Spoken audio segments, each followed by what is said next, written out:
So, okay, friends, let's start with essay 200, which talks about overall objective of an independent auditor and conduct of audit as per standards on auditing. ये standard आप CA inter के हो, CA final के हो, CMA के हो, ACCA के हो, सबके लिए रिलेवेंट है क्योंकि ये स्टैंडर्ड एक्चुअली फाउंडेशन है फॉर एंटायर ऑडिट. ओके, तो ये स्टैंडर्ड सिंपल है क्या सर? ऑब्वियसली सिंपल है, but can we ignore? No. उसके अंदर कुछ निटिग्रिटीज है, कुछ इंपॉर्टेंट एस्पेक्ट्स है, वो ध्यान में रखना है. तो ये यहाँ पे अभी हम लोग सिर्फ ये नहीं सीखेंगे कि वो स्टैंडर्ड के अंदर क्या है, हम लोग ये भी देखेंगे कि वो क्वेश्चन को आंसर कैसे करना है और कौन सा स्पेसिफिक एलिमेंट्स, स्कोरिंग एलिमेंट है जो इंस्टीट्यूट हमेशा देखता है. ठीक है, तो वो हम लोग यहाँ पे डिस्कशन करेंगे. ठीक है, सो अभी चलते हैं हम लोग ऑडिट का primary standard SA 200. Okay, so SA 200 basically talks about overall objective of an independent auditor, correct, and conduct of audit as per standards on auditing. तो इसके अंदर भाई दो तीन इंपॉर्टेंट चीजें जो स्टैंडर्ड के नाम में ही है वो ध्यान रखना है. एक है ऑब्जेक्टिव, मतलब ये ऑडिट का ऑब्जेक्टिव क्लियरली डिफाइन करता है. ठीक है, जिसको हमें इग्नोर जरा भी नहीं करना है. और एक सेकेंड बहुत इंपॉर्टेंट एस्पेक्ट क्या बोलता है, इज नॉट सेइंग कि what are the objective of auditor, it is clearly stating what are the objective of independent auditor. तो boss independence one of the crucial part है. ठीक है, and you have to conduct the audit as per standards on auditing. ठीक है, चलो समझते हैं core क्या है. ठीक है, one of the core of this standard is to obtain reasonable assurance whether financial statements as a whole are free from material misstatement which may happen due to fraud or error. fraud error में फर्क क्या है? error unintentional, fraud intentional. ठीक है, and to report on financial statements and communicate as required by standards on auditing. ये हम लोग हर एक चीज ध्यान से करेंगे. ठीक है, अभी एक चीज याद रखो, यहाँ पे बहुत बार एग्जामिनर टेस्ट करता है on type of assurance. Okay, anyway वो टाइप ऑफ क्वालिफाइड ओपिनियन वगैरह के टाइम पे होगा, बट यहाँ पे ध्यान दो, एक होता है आपका एब्सोल्यूट एश्योरेंस, मतलब 100% गारंटी. ठीक है, एक होता है रीजनेबल एश्योरेंस, जिसका मतलब है high level of assurance but not 100% assurance. और एक होता है लिमिटेड एश्योरेंस, मॉडरेट एश्योरेंस और निगेटिव एश्योरेंस जिसको बोलते हैं, जो रीजनेबल एश्योरेंस से कम होता है. और एक होता है नो एश्योरेंस, हम लोग कोई एश्योरेंस नहीं देंगे. सर ये क्या बोल क्या रहे हो? एश्योरेंस, एश्योरेंस का मतलब है confidence. When a professional like chartered accountant submits a report which is duly signed by him, will that boost confidence of someone? Yes.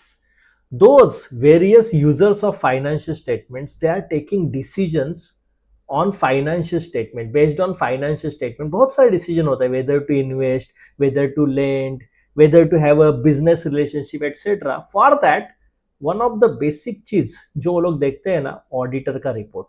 क्योंकि उन्हें पता है ये ऑडिटर इंडिपेंडेंट है, ये ऑडिटर को खुद के मेंबरशिप का पड़ा हुआ है, वो ऑडिटर को खुद का रेपुटेशन का पड़ा हुआ है. He is there to protect our interest. Correct, तो इसके लिए जो हम लोग कॉन्फिडेंस देते हैं ना, उसका अलग अलग लेवल होता है. एक होता है एब्सोल्यूट एश्योरेंस, एक होता है रीजनेबल, और एक होता है लिमिटेड, और एक होता है नो. वो अलग अलग टाइप का जो आपके प्रोजेक्ट्स होते हैं, सर्विसेज होता है, वहां पे होता है. तो सर ऑडिट कौन सा टाइप का सर्विस है? Audit is actually not a service. Audit is an activity where we give a opinion, and here हम लोग जो देते हैं एश्योरेंस वो होता है रीजनेबल लेवल ऑफ एश्योरेंस. ठीक है, क्यों रीजनेबल, क्यों नहीं एब्सोल्यूट एश्योरेंस? हम लोग 100% गारंटी क्यों नहीं देते? बस कुछ पलों में आ जाएंगे हम लोग वहां पे. ठीक है, तो वो एक हम लोग समझेंगे. ठीक है, तो एक कंप्लीट स्टेटमेंट याद रखो ऑब्जेक्टिव का क्या बोलता है SA 200. I want each word to be focused. ठीक है, so in conducting audit of financial statements, ध्यान रखो वर्ड बोलता है audit of financial statement. MCQ कहीं पे भी आएगा, You have been appointed as auditor of projected financial statement, prospective financial statement. Whether this essay applicable? Nah. Whether reasonable assurance applicable? Nah. This is only for audit of financial statement which is historic. The overall objective of auditor are to obtain reasonable assurance, okay, whether financial statements as a whole are free from material misstatement. Now, what do you mean by misstatement? Misstatement means whenever your financial statements are not as per applicable law. तो applicable law को भी हम लोग बोलते हैं भाई financial reporting framework.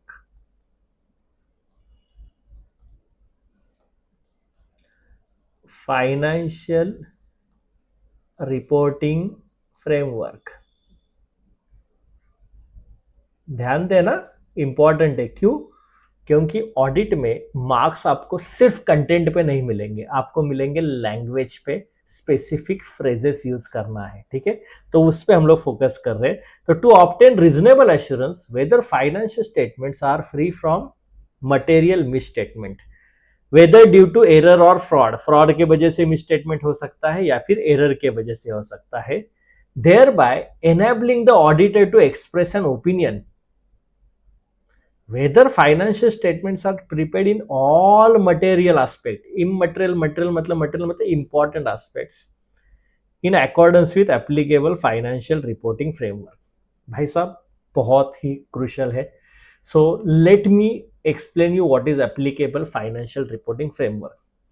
मतलब what are laws and regulations.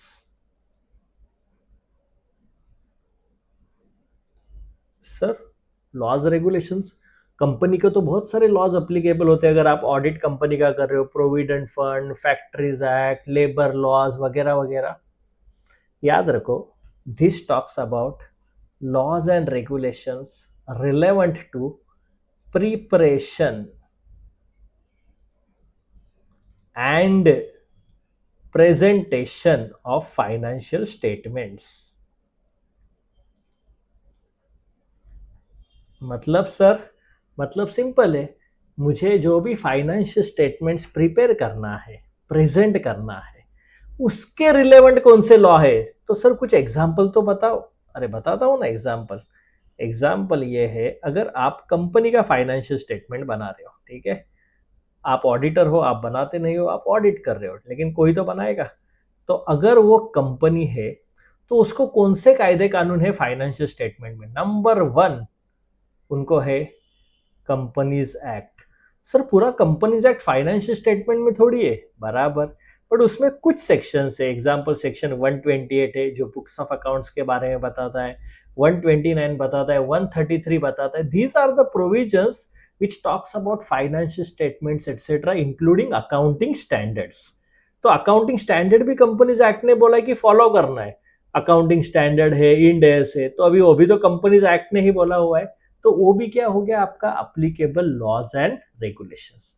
Apart from that, अगर आपका कंपनी सपोज एनबीएफसी है या फिर आपका कंपनी है बैंक, तो apart from this Companies Act and accounting standard there is something called as guidelines of RBI, Reserve Bank of India. तो वो कुछ गाइडलाइंस अगर फाइनेंशियल स्टेटमेंट में है, एग्जांपल उनका फॉर्मेट होता है, तो that format is also financial reporting framework. Insurance company है तो आईआरडीए का भी रेगुलेशन आ जाएगा. आप कंपनी का ऑडिट नहीं कर रहे हो, आप ऑडिट कर रहे हो कोई ट्रस्ट का, तो ट्रस्ट एक्ट में जो बोला हुआ है वो रिक्वायरमेंट. सोसाइटी का ऑडिट कर रहे हो तो सोसाइटी के लॉ में जो बोला है. मतलब any laws and regulations applicable for financial statements, preparation of financial statement, इसको क्या हम लोग बोलेंगे, फाइनेंशियल रिपोर्टिंग फ्रेमवर्क. और मेरा ऑब्जेक्टिव क्या है, to express opinion whether financial statements are prepared as per financial reporting framework. तो एक चीज याद रखो यहां पे, एक चीज which comes from this, when we say my financial statements,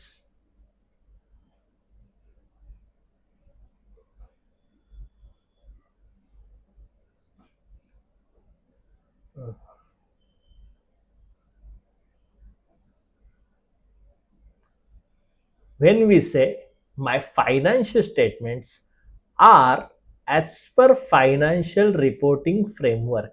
मतलब मेरा एक है ना टेस्ट पास हो गया, जिसको मैं बोलता हूं मेरा फाइनेंशियल स्टेटमेंट है ट्रू एंड फेयर।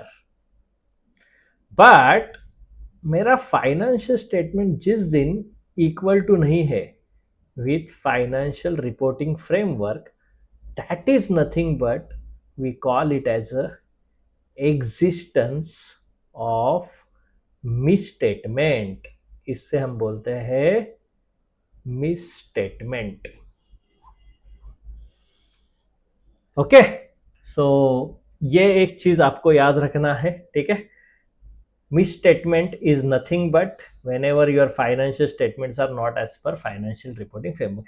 यही से है ना एक ऐसे है, ऐसे 450 evaluation of misstatements identified during the course of audit, जिसके अंदर है ना डिफाइन किया हुआ है कि व्हाट इज मिसस्टेटमेंट। तो डेफिनेशन सिंपल है, misstatement is a difference between ting ting ting ting ting ting ting ting SCPD amount classification presentation disclosure of a reported financial statement। मतलब जो फाइनेंशियल स्टेटमेंट है और amount classification presentation disclosure as required by applicable financial reporting framework. मतलब जो amount आपने record किया है, जो अमाउंट रिकॉर्ड करना चाहिए था, फर्क है, डिफरेंस है misstatement. The way transaction is classified, the way it should have been classified as per FRF, difference misstatement, the way it is presented, the way it should have been presented, difference है misstatement and the way you have given a disclosure and the way it should have been given, difference misstatement। Okay, so ये हो गया आपका understanding of the word financial reporting framework. तो हमने दो important terms हमने यहाँ पे समझे, रादर दो नहीं तीन, एक है मिसस्टेटमेंट, एक फाइनेंशियल रिपोर्टिंग फ्रेमवर्क और एक रीजनेबल एश्योरेंस। ठीक है, एक क्वेश्चन भी करना है मुझे रीजनेबल एश्योरेंस में। चलो ठीक, नाउ नेक्स्ट SA 200 का बिग 4 रिक्वायरमेंट्स, 4 इंपॉर्टेंट रिक्वायरमेंट्स है। सबसे पहला रिक्वायरमेंट एथिकल रिक्वायरमेंट। भाई डायरेक्टली इनडायरेक्टली बहुत सारा क्वेश्चन आता है। अगर CA फाइनल के स्टूडेंट्स हो, SCCA के स्टूडेंट्स हो, तो भाई आपका है ना एथिक्स का जो है, इंक्लूडिंग CA इंटर में भी जो एथिक्स का लास्ट चैप्टर है, वहां पे भी ये पार्ट है ना बहुत टेस्ट करता है। ठीक है, इसके अंदर क्वेश्चंस आते हैं, हम लोग केस स्टडी भी करेंगे। ठीक है, तो एथिकल रिक्वायरमेंट में क्या आता है? एथिकल रिक्वायरमेंट में आता है भाई OIPCC। ठीक है, ये मेरा कीवर्ड है। सो OIPCC stands for O for objectivity and independence. Now जैसे हमने बोला, ये स्टैंडर्ड का नाम में ही बोला है, विच ऑडिटर? इंडिपेंडेंट ऑडिटर, बराबर है। तो some of the one of the very crucial requirement क्या है बॉस की? इंडिपेंडेंस। मतलब auditor should not have any bias towards client, he should not have any bias towards management, कोई भी रिलेशनशिप नहीं होना चाहिए, कोई भी उसका थ्रेट नहीं होना चाहिए इंडिपेंडेंस का। अलग से थ्रेट भी हम लोग करेंगे इंडिपेंडेंस का। मतलब he should be free. Important क्या है पता है? He should not only be free, he should appear to be free. Sir नहीं समझा हमें। एग्जाम्पल, मेरे कोई एक कंपनी है जिसके अंदर मेरी वाइफ डायरेक्टर है, तो can I say I am independent? Obviously no. एक कंपनी जिसमें मेरे पास शेयर है वो कंपनी के, can you say I am independent? No. But एक कंपनी है, मतलब यहां पे मैं इंडिपेंडेंट हूं कि नहीं हूं? नहीं हूं मैं, करेक्ट। बट एक कंपनी जहां पे मेरे कोई शेयर्स नहीं, मेरा कोई रिलेटिव नहीं है, मतलब मैं इंडिपेंडेंट हूं, यस। लेकिन मैंने वहां पे जाके रिलेशनशिप बनाया, भाईचारा बनाया, और मैं उससे इन्फ्लुएंस हो रहा हूं ऑडिट करने में, means I am not appearing to be independent. ये समझ रहे हो? स्टैंडर्ड स्पेसिफिकली बोलता है you should not be only independent, you should not, you should also appear to be independent. ठीक है, तो ऑब्जेक्टिविटी, इंडिपेंडेंस, नो बायस, कोई कॉन्फ्लिक्ट ऑफ इंटरेस्ट नहीं होना चाहिए। It comprises both independence of mind and independence of appearance. थोड़ा और चर्चा करना है इंडिपेंडेंस में, आगे करेंगे। Integrity, very important. Any professional is a professional because he is honest, and very important, straightforward. You cannot talk to client what client likes. Okay, you are auditor, you should be straightforward. Professional behavior, when you will be professional behavior? When you don't have any unfair relationship, You should be strictly doing work what is required as per law, that is follow laws and don't discredit the profession. Professionally आपको approach करना है. You appear to be a professional chartered accountant auditor. Professional competence, maintain skill and knowledge. Now when I say professional competence, इसका मतलब क्या है? Sir I am a chartered accountant then I am automatically competent ना? नहीं, ऐसा नहीं होता है, ध्यान से समझो. When I say competent, मतलब say for example, I am a chartered accountant and we are doing audit of manufacturing company for 15 years. Okay, मेरे partners all are supposed doing manufacturing company का audit. Now we got audit of a bank. Okay, now whether we should accept, answer is no, because none of our partner has a banking exposure, because banking is a special industry. So we will not say we are not competent, professional competence. सिर्फ qualification does not means competence as per this standard, याद रखो.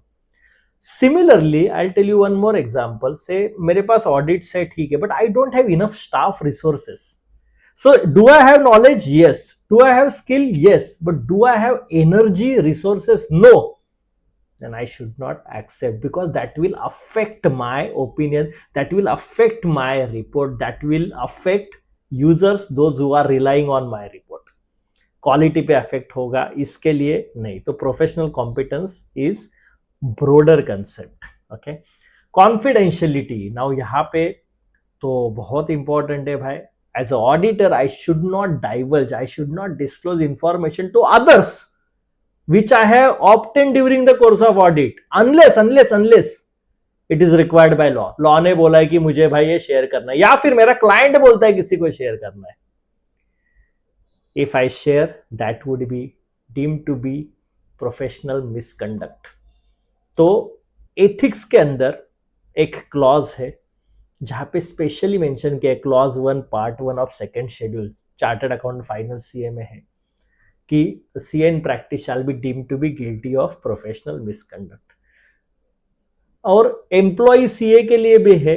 Okay, clause 2 part 2 second schedule कि वो भी inform, मतलब if you are chartered accountant ना, कोई भी हो, ऑडिटर हो non auditor, you should always respect confidentiality of information. ठीक है, तो O IPCC, O objectivity, I integrity, P professional behaviour, C competence, C confidentiality. ये याद रखना. ठीक है sir. Do we get always direct question? No. But do we get question where we should be quoting ethical requirement? Yes, case study आएगा that you are supposed to accept an engagement. What type of ethical requirement should be followed by you? Oh, IPCC. But याद रखना, this is not supposed to be followed only by the partner CA. It should also be supposed to be followed by the engagement team. Okay. So ये था आपका first requirement out of big 4 ethical requirements. Let's go to second one, my favorite. Professional scepticism. Just मैंने आपके लिए यहां पे लिखा है Sherlock mindset, questioning mind. Professional scepticism, भाई क्वेश्चनिंग माइंड, डाउटफुल माइंड नहीं. Auditor is not a bloodhound, auditor is a watchdog. Okay, so हमारा माइंडसेट है ना, क्वेश्चनिंग माइंडसेट होना चाहिए, बट डाउटफुल नहीं होना चाहिए. So we don't get into investigation zone, boss. Okay. Ha, unless we have a reason to believe there's something wrong, then we'll deep dive up to our limitation जितना है तब तक. ठीक है, तो questioning mind, being alert, that's very important. To the conditions that may indicate possible misstatement due to error or fraud. इसके अंदर एक बहुत बढ़िया सा केस स्टडी मैंने किया है, यही क्वेश्चन इसी में करेंगे. ठीक है, बहुत सा important. Critical assessment of audit evidence. ठीक है, मैं आपको एक एग्जांपल बताता हूँ. ये अगेन ऑडिट का एग्जांपल.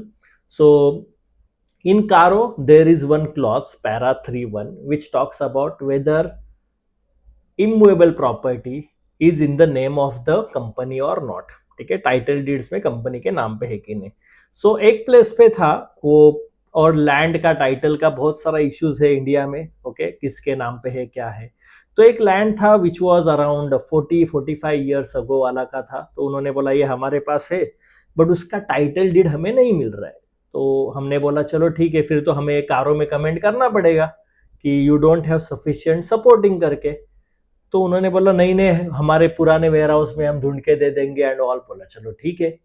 तो वो लोग दे ही नहीं रहे थे। फिर एंड में जब ही हम रिपोर्ट दे रहे थे, बोले एक दिन तो हम लोग लाएंगे, ये मिल जाएगा, ठीक है।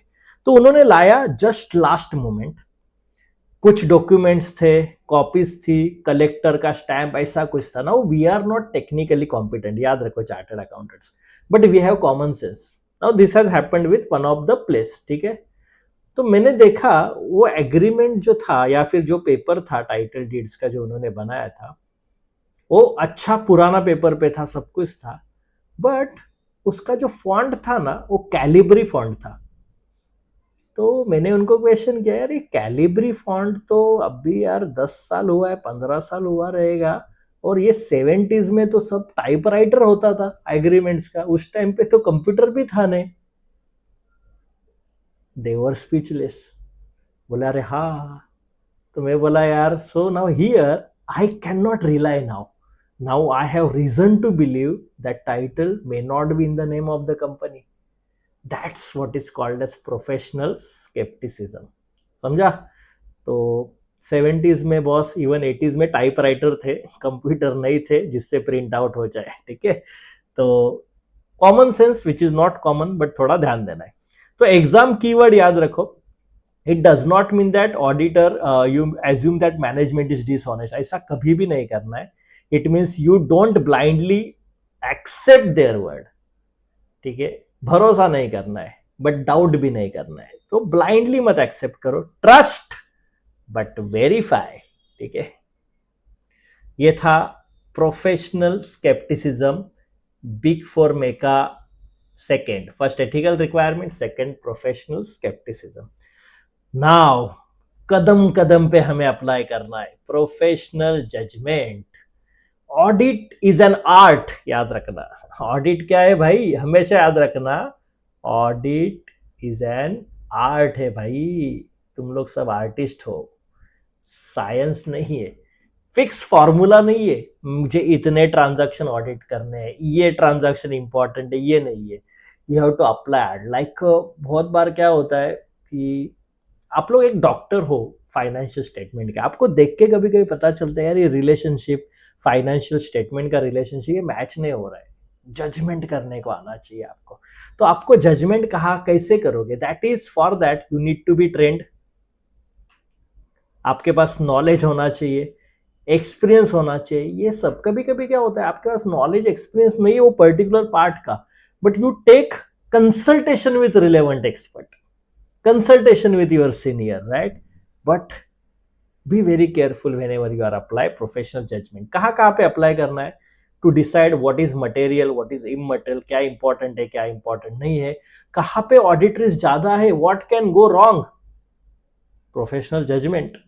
एक क्वेश्चन है अपना आज उसी के ऊपर, nature, timing, extent of audit procedure, कौन सा टाइप का ऑडिट प्रोसीजर करूं भाई। अगेन ना, ऑडिट में याद रखना, लैंग्वेज में ये बहुत बार आता है, NTE of AP, nature, timing, extent of audit procedures. कौन सा टाइप का ऑडिट करूं, फिजिकल इंस्पेक्शन करूं या डॉक्यूमेंट वेरिफिकेशन करूं, कभी करूं ईयर एंड में करूं, मंथ में करूं, कितना डिटेल में करूं, 100% करूं, 5%, भाई तुझे अप्लाई करना है प्रोफेशनल जजमेंट, ठीक है। दैट इज बिग फोर में का third ethical requirement, professional scepticism, professional judgement. And four, Sai Baba का आशीर्वाद नहीं है तो तुम ऑडिट कर सकता नहीं है। Sufficient and appropriate audit evidence, क्या sufficient and appropriate audit evidence. Boss, I will plan audit, I will perform audit, I will collect evidence, but अगर एविडेंस सफिशिएंट नहीं है, अप्रोप्रिएट नहीं है, I can not arrive at a conclusion. If I can not arrive at conclusion, I can not express opinion. तो sufficient and appropriate मतलब ऐसे 500 में तो डिटेल में हमें करना ही है, बट सफिशिएंट का मतलब है quantity of evidence and appropriateness का मतलब है quality of audit evidence.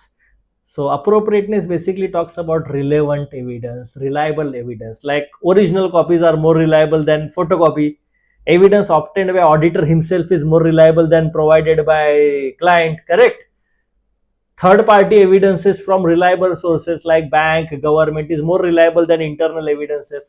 Internal evidence अच्छा है अगर internal systems अच्छा है, ठीक है. Oral evidence is less reliable than written.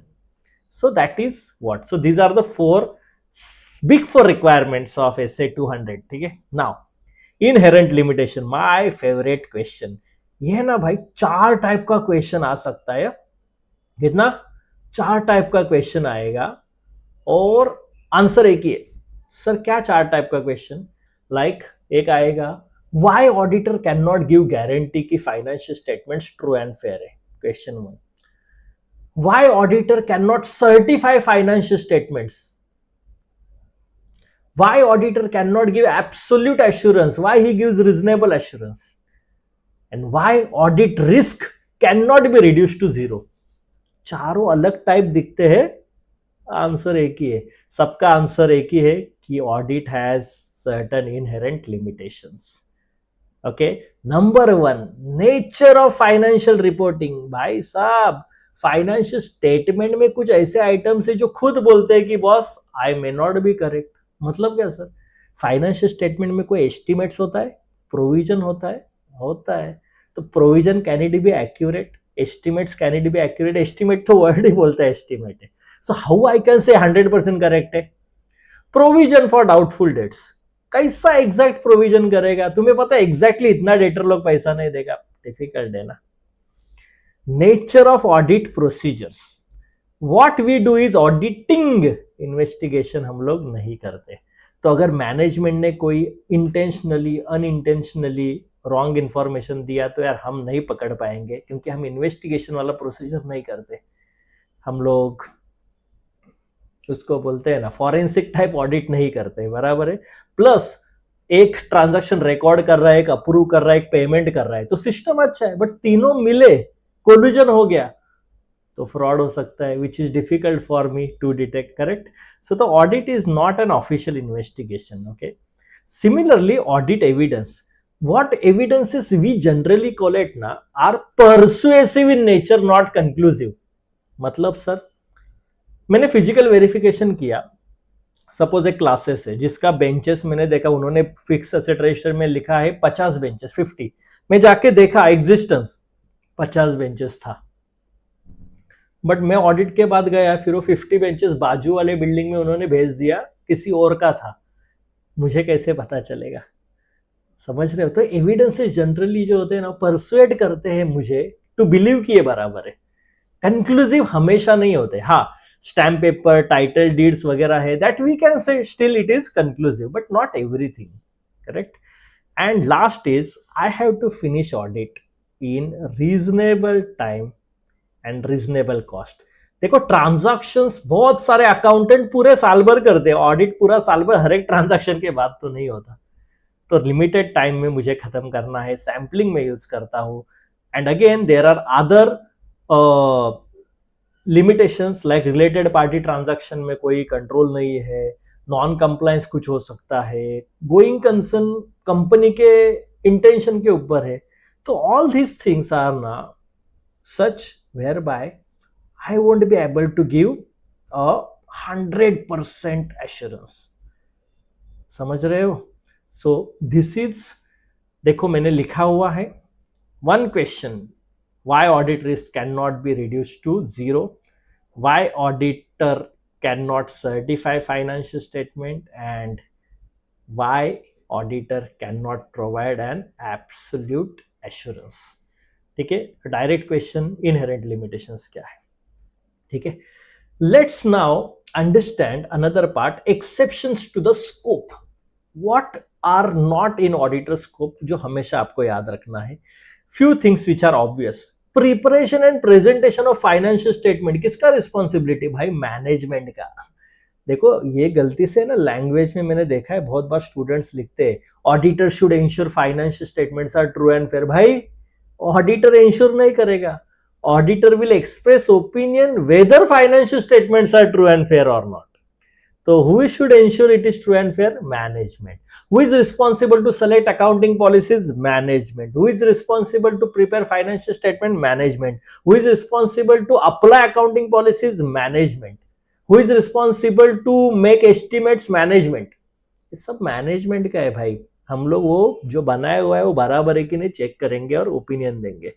Auditor does not provide assurance on future viability. बहुत लोगों को लगता है ऑडिटर ने बोला मतलब कंपनी चलेगा। नहीं नहीं, we give opinion on historic financial statements whether as on that particular time whether they reflect true and fair view or not.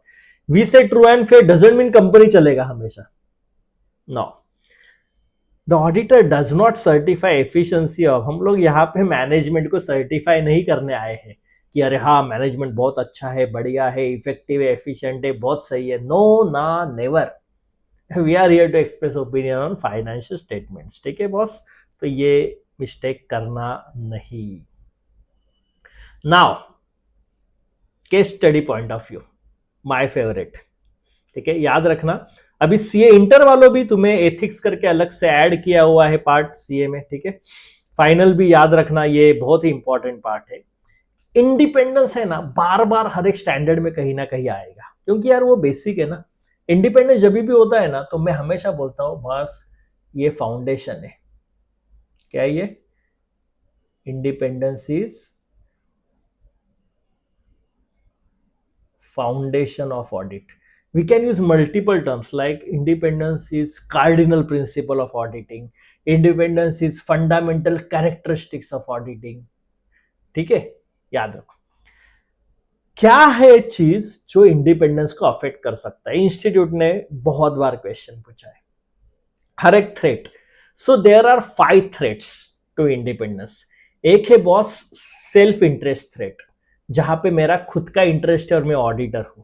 ठीक है, मतलब डायरेक्ट फाइनेंशियल इंटरेस्ट है, या फिर और एक इंटरेस्ट क्या हो सकता है पता है, मेरा पूरा प्रोफेशनल फीस है ना, उसमें से मोर देन 15% फीस एक ही क्लाइंट से आ रहा है, तो यार मेरा डिपेंडेंसी हो गया। वो भी है सेल्फ इंटरेस्ट थ्रेट। सर क्या वो इंटरेस्ट को हम लोग सेफगार्ड कर सकते हैं? ये थ्रेट को कर सकते हैं, अभी बताऊंगा। सेल्फ रिव्यू थ्रेट, भाई ये क्या है, मैंने कुछ तो क्लाइंट के लिए काम किया था और अभी मैं खुद ऑडिट कर रहा हूं। Not appropriately evaluating results of previous judgement और activity perform by the same firm. मतलब auditor is preparing books of account, बाद में ऑडिट कर रहा है। यार maker can not be checker. Designing system, हमने फाइनेंशियल इंफॉर्मेशन सिस्टम डिजाइन करके दिया, ईआरपी इंप्लीमेंट किया, आईटी सॉफ्टवेयर बिठाया, और बाद में हम लोग एज अ ऑडिटर चेक कर रहे, तो हम लोग तो बोलेंगे ना यार उसके अंदर प्रॉब्लम हुआ, तो सेल्फ रिव्यू थ्रेट, खुद का रिव्यू हो जाएगा।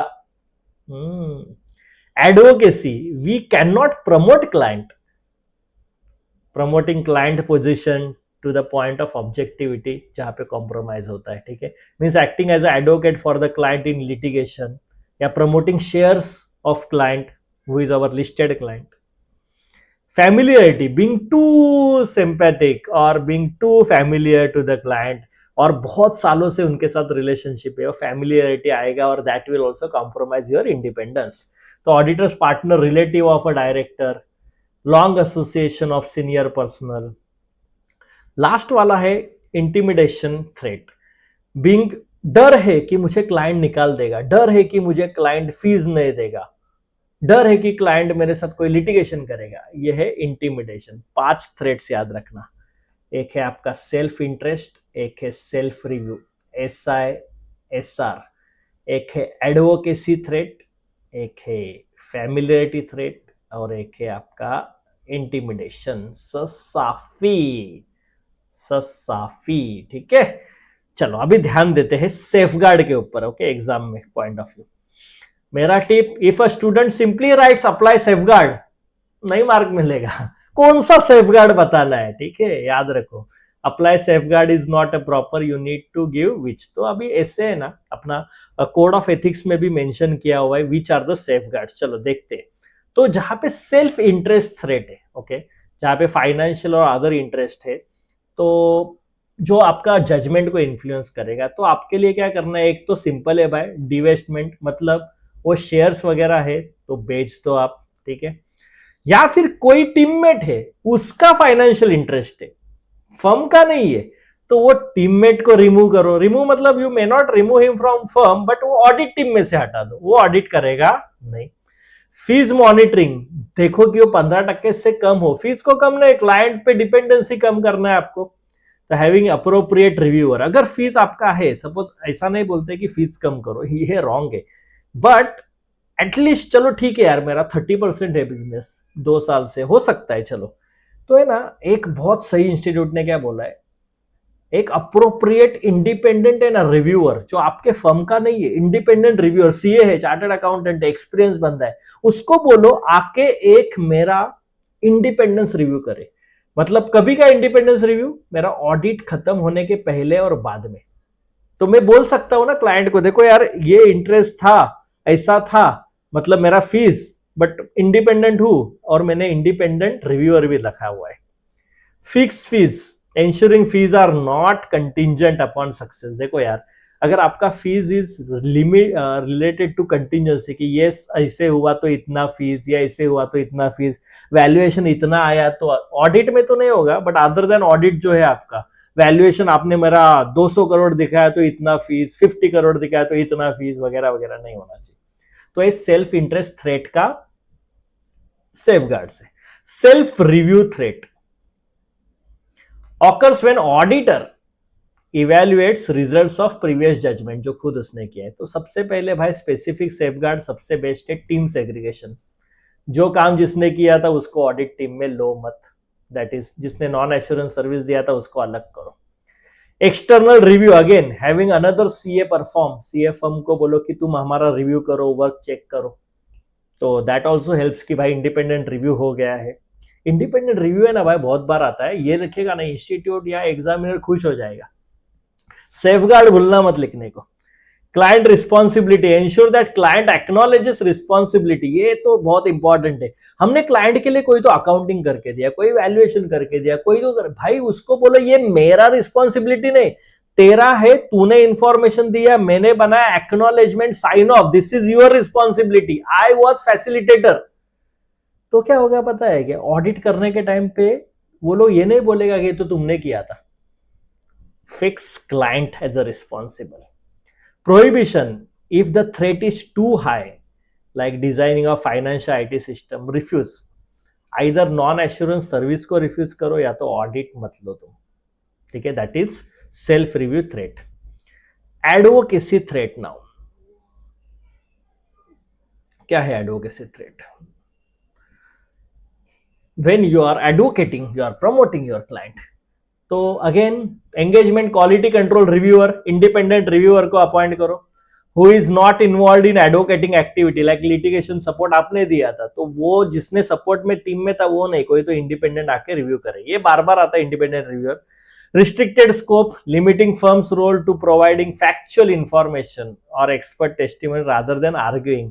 क्लाइंट के लिए आर्ग्यू करने से ज्यादा अच्छा है कि आप लोग सिर्फ बोलो कि यार हमारा काम सिर्फ फैक्चुअल इंफॉर्मेशन देना था। विड्रॉ सबसे बेस्ट है। If advocacy role is central to the firm's in identity, then firm should not perform the audit. अगर आपके फर्म का मेन एडवोकेसी, लीगल, वो सब इंपॉर्टेंट काम है तो अवॉइड करो ऑडिट करना। फोर्थ है आपका फैमिलियरिटी थ्रेट, इसका सेफगार्ड्स भी बहुत सिंपल है। रोटेशन, ये तो कंपनीज एक्ट बोलता है, पता है एक सेक्शन है, ब्यूटीफुल सेक्शन 139 सबसेक्शन 2, वापस नहीं आएगा two, that is rotation of auditor, जहां पे एक individual can do audit only for 5 years और फर्म रहेगा तो 10 years, 5 years के 2 टर्म, बट फर्म में भी आपको पार्टनर को चेंज करना पड़ता है, देन 5 साल का कूलिंग ऑफ पीरियड है कंपनीज एक्ट में, तो रोटेशन होता है। तो वैसे आप लोग टीममेट्स भी रोटेट करते रहो, फैमिलियरिटी रखने के लिए, थोड़ा सा सोशल डिस्टेंस चेंज करो आपकी engagement team, independent partners review रखो, जहां पे भी रोटेशन हो रहा है, एंगेजमेंट पार्टनर चेंज हो रहा है, कूलिंग ऑफ पीरियड लो, तो these are easy to have those safeguards whenever there is a familiarity threat. Then है आपका intimidation threat, occurs when auditor is deterred from acting objectively due to actual or perceived pressure। ये चीज में ना boss आपको क्या करना है पता है, बड़े साहब को आपको बताना है। बड़े साहब मतलब कंपनीज में मैनेजमेंट के ऊपर होता है TCWG, गवर्निंग बॉडी, उनको डिस्कस करो, ऑडिट कमिटी के साथ डिस्कस करो कि ये लोग मेरे ऊपर प्रेशर ला रहे क्लीन रिपोर्ट देने के लिए वगैरह, प्रोफेशनल कंसल्टेशन लो। ये पॉइंट मत बोलो भाई, इंटिमिडेशन थ्रेट में ना स्टेप बाय स्टेप याद रखना, केस स्टडी आएगा, सबसे पहले विद इन टीम डिस्कशन, यार ये हम लोग थ्रेट को कैसे अवॉइड करें, नहीं उसके बाद में हम लोग गवर्निंग बॉडी टीसीडब्ल्यूजी को बात करें, ऑडिट कमेटी को बात करें, सीए इंस्टीट्यूट का भी एथिकल स्टैंडर्ड बोर्ड है उससे कंसल्ट करें, लीगल काउंसिल को पूछे ये सिचुएशन में मैं करूं क्या, firm level support, senior partner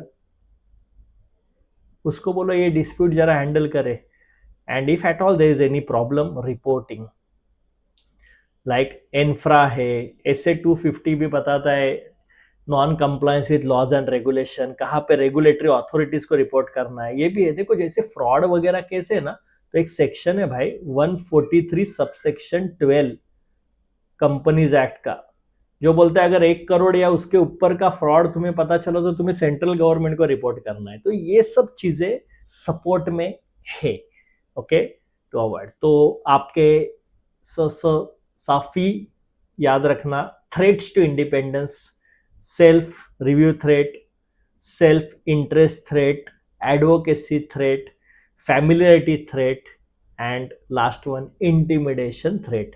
exam में थ्रेट लिखने के साथ में लिखना है सेफ गार्ड्स भी, ठीक है। तो ये एक समरी टेबल है। ये एक टिप मेरा याद रखना, एसए 260 में लिंक करता हूं बहुत सारे मेरे स्टैंडर्ड्स में, I try to link with companies act, CARO, other standards. SA 260 बोलता है auditor are required to communicate with TCWG regarding how they have addressed threat to independence. देखो एसए 260 बोलता है भाई थ्रेट टू इंडिपेंडेंस को तुमने कैसे एड्रेस किया, गवर्निंग बॉडी को बताओ, ठीक है। ये एग्जाम में लिखोगे ना, that will give an very good impression. चलो कुछ केस स्टडीज करते हैं, ये स्टैंडर्ड इतना ही था। You are the engagement partner of statutory audit of Apex Innovative Solutions Limited for financial year 25-26. During the course of audit, following situation arise. Management refused to provide access to minutes of the Strategic Investment Committee meeting, claiming they contain certain trade secrets. They suggest you rely on written representation. Let's understand क्या क्या है। एक तुम audit कर रहे हो एक limited company का, ठीक है, मैनेजमेंट बोलता है we will not provide you access of minutes book which is pertaining to a strategic investment committee meeting, claiming that they are trade secrets, and now they suggest you rely on WR, हम लोग written representation दे देंगे MR। अभी इसमें ध्यान रखना, objective auditor का is to express opinion whether financial statement reflect true and fair view, whether financial statements are prepared in all material respect as per applicable financial reporting framework. Now to express opinion what I want, conclusion, to arrive at conclusion I want evidence के लिए मुझे audit procedure perform करना पड़ेगा। Can I, पहले सोचो minutes book is it relevant for auditor? Absolutely, क्योंकि boss minutes में बहुत सारे डिसीजन होते हैं और डिसीजन अकाउंट्स में अफेक्ट होते हैं company, anything which affects company will affect accounts. Company और अकाउंट्स अलग नहीं होता है, कंपनी में जो जो हो रहा है वो अकाउंट्स फाइनेंशियल स्टेटमेंट के थ्रू पब्लिक को जाता है। तो can they restrict scope of auditor, can they restrict from accessing? Answer is no. और भाई लोग कंपनीज एक्ट में एक सेक्शन है 143 सब सेक्शन 1 जो स्पेसिफिकली बोलता है company auditor has right to access books of account, company auditor has right to have information explanation. तो ये चौलबे ना चौलबे, तो करेगा क्या?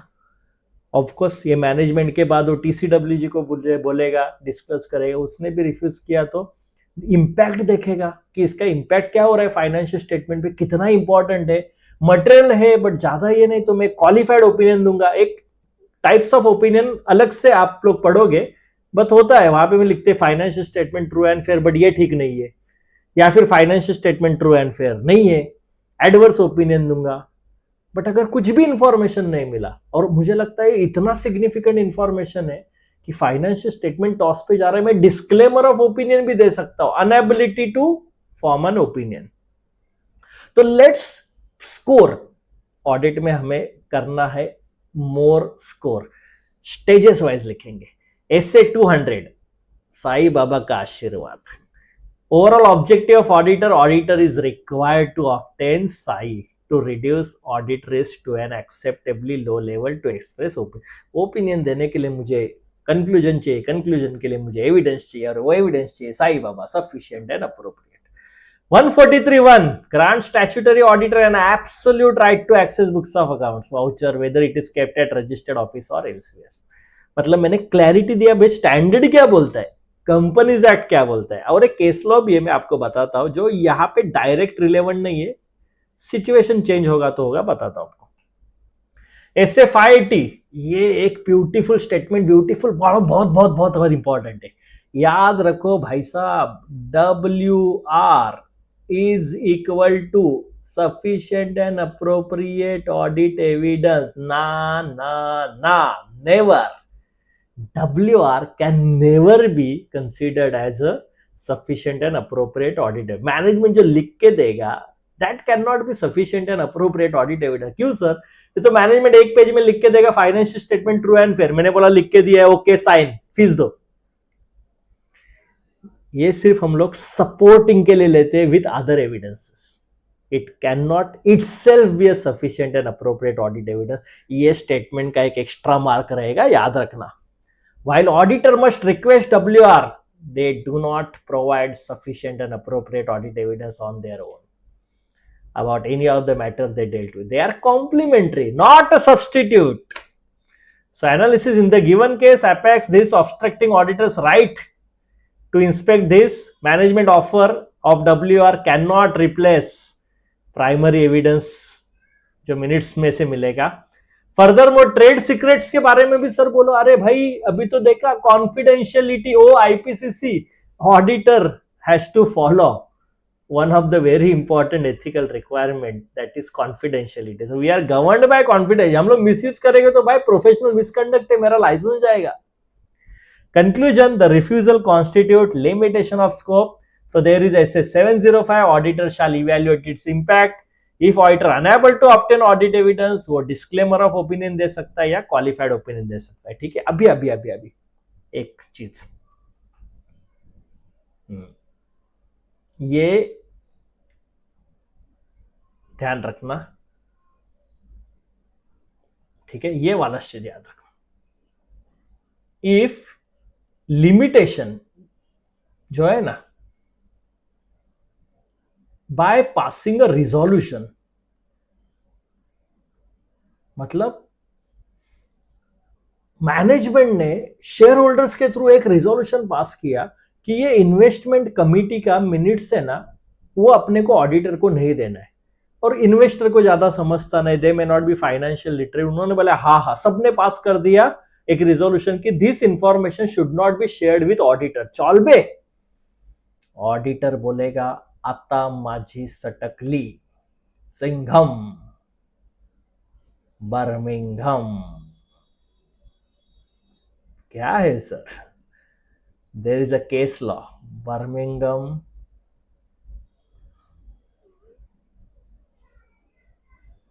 Small arms company, Newton versus Birmingham small arms company. ये ना सुप्रीम कोर्ट का अंग्रेजों के जमाने का केस है. इसमें एक बहुत ही अच्छा स्टेटमेंट दिया था. एनी लॉ, चाहे तो लिख के लेना, ठीक है, मुझे आंखों में आंखें डाल के बोलना है. Any law, any regulation, any resolution which preclude auditor, मतलब which restrict auditor from availing any information to which they are entitled to, such rules, regulations, provisions shall be considered as inconsistent with the act. मतलब तुम लोग ऐसा कोई law नहीं बना सकता है जो ऑडिटर का स्कोप लिमिट करे. ये एक सुप्रीम कोर्ट जजमेंट हुआ था जहां पे उन्होंने कुछ प्रोविजन किया था कि ये इंफॉर्मेशन ऑडिटर को नहीं देना है, तो वो चलेगा नहीं. Birmingham small arms company, Newton versus Birmingham small arms company. ठीक है, सो दिस इज वन. अभी ये जो है, ठीक है, another case study valuation services का. Auditor CA firm, tax department is also providing valuation services, ठीक है, to Apex for a proposed merger for which contingent fees based on success of merger has been agreed. अभी तुम contingent fees ले सकता है क्या? नहीं, मैंने बोला था, because that will be a self interest threat because you will try to have a more valuation. ठीक है, तो ये अपने बुक में से ये केस स्टडी देख लेना, सिंपल सा है जो हमने डिस्कस किया. मैं एक बहुत ही इंपॉर्टेंट सा केस स्टडी लेता हूं, self interest threat.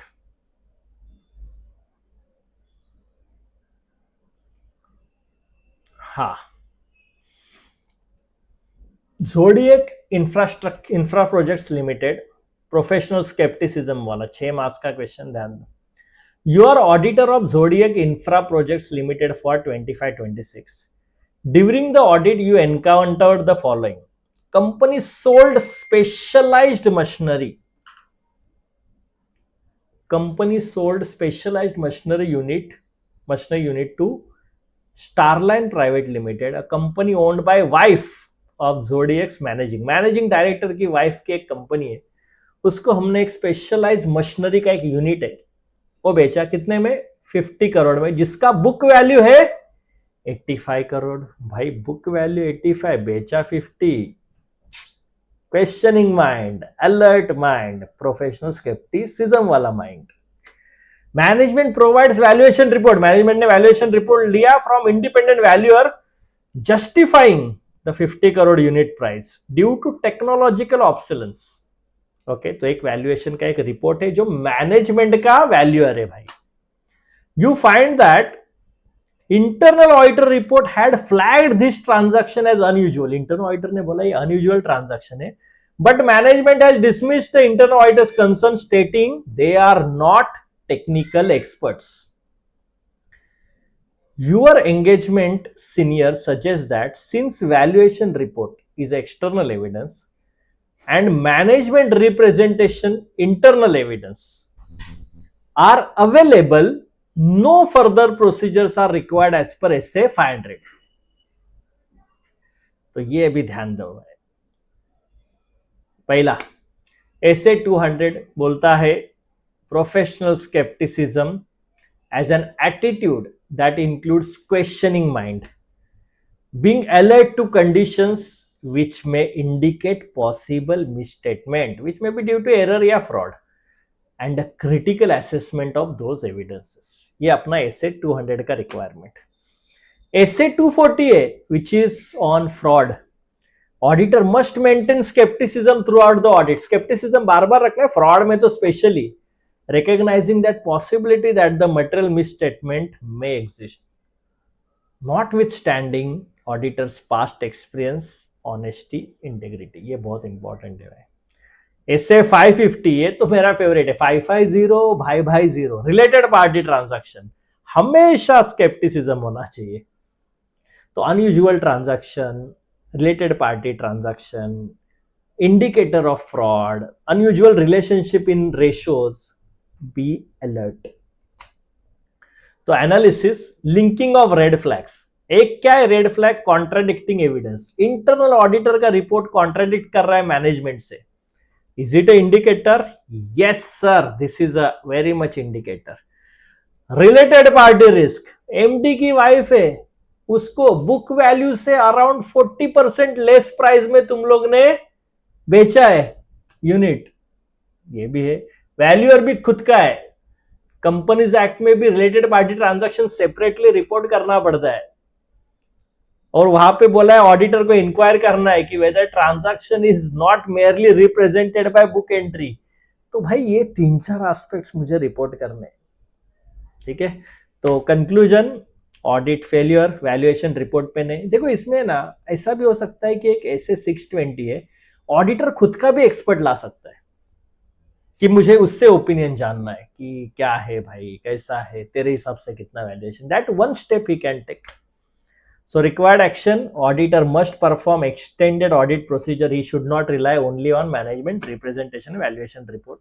Market price उसको देखना है, वेरीफाइंग सोर्स देखना है, फंड स्टर्लिंग का कहाँ से आया हुआ है, एंड कम्युनिकेट करना है TCWG. अभी एक अलग चीज जो है ना भाई, ये ध्यान दो.